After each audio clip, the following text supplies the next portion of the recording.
এই বাংলায় তালের সুখ্যাতি বহু যুগ ধরেই, কিন্তু এর প্রকৃত স্বাদ নিতে গেলে আপনাকে তো একটু খাটনি করতেই হবে।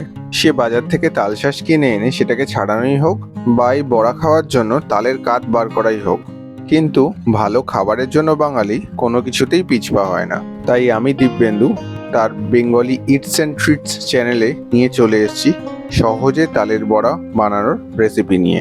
চলো তাহলে শুরু করা যাক।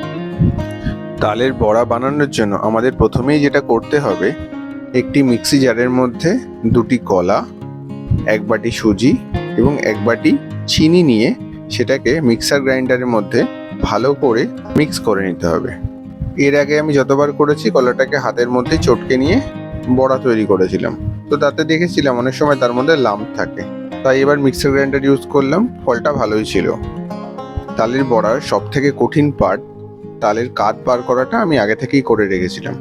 এবার একটি বড় পাত্রে যেখানে আমি তালটাকে মাখবো, সেখানের মধ্যে মোটামুটি 4 থেকে 5 চামচের কাছাকাছি তালের কাঠ আমি এখানে দিয়ে দেবো। আগে থেকে যে সুজি, চিনি এবং কলাটা ব্লেন্ড করে রেখেছিলাম সেটাও এর মধ্যে অ্যাড করে দেবো। এরপর দিয়ে দেবো মোটামুটি 1 বাটি মতো ময়দা। আপনি এখানে আটার ব্যবহারও করতে পারেন, কিন্তু আমি রংটা সুন্দর আসবে বলে ময়দার ব্যবহার করেছি। ভালো করে ফেটিয়ে নিয়ে তার মধ্যে মোটামুটি 1 থেকে 1.5 মুঠোর কাছাকাছি আমরা এখানে নারকেল কুড়ো অ্যাড করে দেবো। এই মিক্সচারটার মধ্যে আমরা হাফ চামচ মৌরিও অ্যাড করেছিলাম, দুর্ভাগ্যজনকভাবে সেটা ভিডিওতে তোলা সম্ভব হয়নি। বড়াগুলো ডুবো তেলে ভাজলে তার শেপগুলো খুব সুন্দর হয়, সেই জন্য কড়ার তলটা যেখানে এরকম গোল, সেই ধরনের পাত্র আপনারা ভাজার জন্য ইউজ করবেন। তালের বড়া ভাজার জন্য আমাদের মিডিয়াম টেম্পারেচারে তেল দরকার। প্রতিবার বড়াটা ভাজার সময় তার ব্যাটারটাকে এরকমভাবে ফেটিয়ে নিয়ে তারপর একটা একটা করে কড়ার মধ্যে আপনারা বড়াগুলোকে ছেড়ে দেবেন।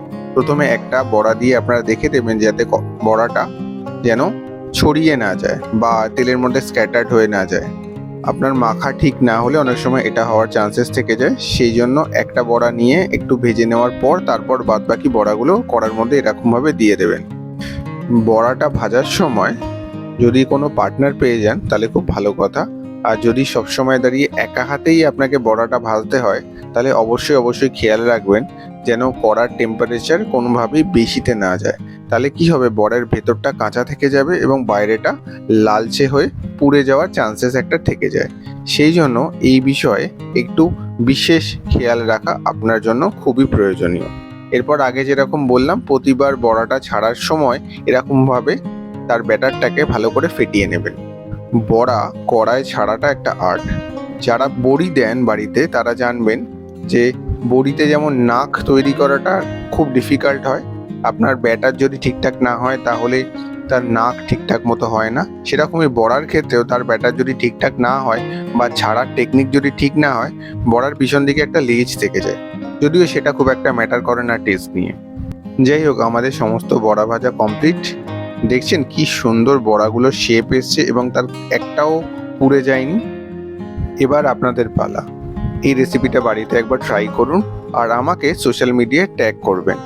আর এই ভিডিওটা কেমন লাগলো নিচে কমেন্ট করে জানাতে ভুলবেন না, আর চ্যানেলটায় পারলে একবার সাবস্ক্রাইব করে নেবেন।